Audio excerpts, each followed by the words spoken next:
السلام عليكم ورحمة الله وبركاته. تاسو ماليدو غونغورتي نموت زرينيا كي كاليسا دأبنا كي كاليسا غفاتي كي كاليسا وبنور أبو كي كاليسا تنسيجي كبر بادنوف هدون كنينيف علمي نما وانتين آمليسي جابسو أرغنان أكتي لبوكي of بليسيتو سرت راوتا كناف نما وجنجرات مالي نما فنجراتي Jireenya kee keessatti bu'aa bahii hedduu dabarsuu dandeessa. Jaallattees ta'a, jibbitees ta'a, dirqisiifamtees ta'a.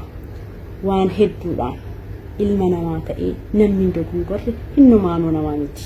Kanaafiyyuu an obboleettiin keessan kaleessa warroonni aamilee koo na cabsuudhaaf yaalaa turtan, dadhabaa turtan hedduun keessan galatoomaa. Ani har'as nan jiraadha, boris nan jiraadha. Kaleessimmoo har'a miti. An dogongora koorraa waan hedduu baradheen jira. Sammuun koo haaraa, kaayyoon koo haaraa, jireenyi koo gara fuulduraa waan haaraadha. Inni kaleessa darbee jira. Kaleessarraa immoo waan hedduu baradheen jira. Kanaafiyyuu anaaf jettanii hin dadhabinaa. Hin dadhabinaa irra deebi'ee wanta isiniin jechuu barbaadu. An nama namaa wajjin jiraatu malee nama namaaf jiraatu miti. Ani mataa kootti of geessuudha. Eenyuun illee nan barbaachisu jireenya koo keessatti. Kanaaf hin dadhabinaa isiniin jechuun barbaada. Warroonni aamilee nama cabsuudhaaf yaaltan immoo ofitti deebi'aatii of ilaalaan isiniin jechuu barbaada. Ani obboleettiin keessan har'as nan jira, boris nan jiraadha. Eenyuufiyyuu gadi jedhee jiraachuu hin danda'u. An kan hin balleesse nafsii kootti malee makluuqa ilma namaatti miti sii galee. Anaaf rabbii koo gidduu immoo girdoon tokkoyyuu akka hin jirre matoo namaa amanuudhaan warri koomentiidhaan dhuftanii miidiyaa kanarraa badii, ija namaa duraa badii, dhokadhunaan jettana an nama akkasii miti. Sammuu akkasiillee nama qabu miti.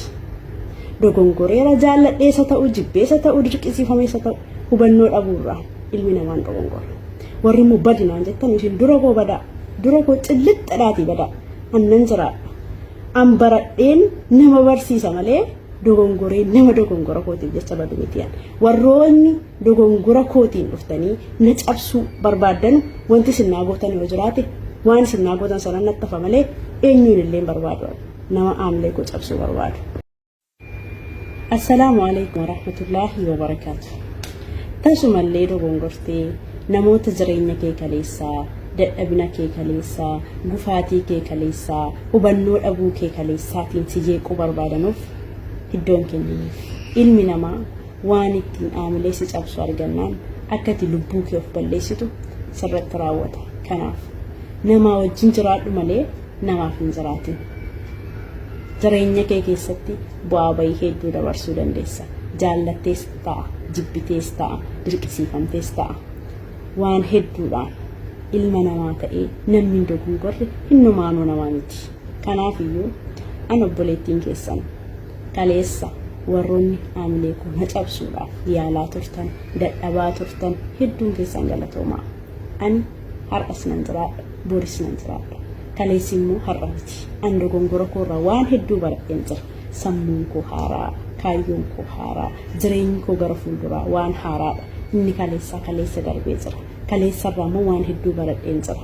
Kanaafiyyuu anaaf jettanii hin dadhabinaa. Hin dadhabinaa irra deebi'ee wanta isiniin jechuu barbaadu. An nama namaa wajjin jiraatu malee nama namaaf jiraatu miti. Ani mataa kootti of geessuudha. Eenyuun illee nan barbaachisu jireenya koo keessatti. Kanaaf hin dadhabinaa isiniin jechuun barbaada. Warroonni aamilee nama cabsuudhaaf yaaltan immoo ofitti deebi'aatii of ilaalaan isiniin jechuu barbaada. Ani obboleettiin keessan har'as nan jira, boris nan jiraadha. Eenyuufiyyuu gadi jedhee jiraachuu hin danda'u. An kan hin balleesse nafsii kootti malee makluuqa ilma namaatti miti sii galee.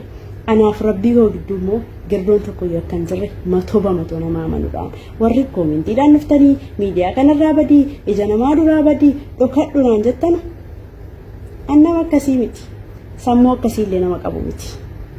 Dogongoreera jaalladheessa ta'uu, jibbeessa ta'uu, dirqisiifameessa ta'uu hubannoo dhabuurraa ilmi namaan dogongora. Warri immoo badinaan jettan isin dura koo badaa, dura koo cillixxadhaatii badaa. Annan jiraadha. An baradheen nama barsiisa malee dogongoree nama dogongora kootiif jecha badu miti.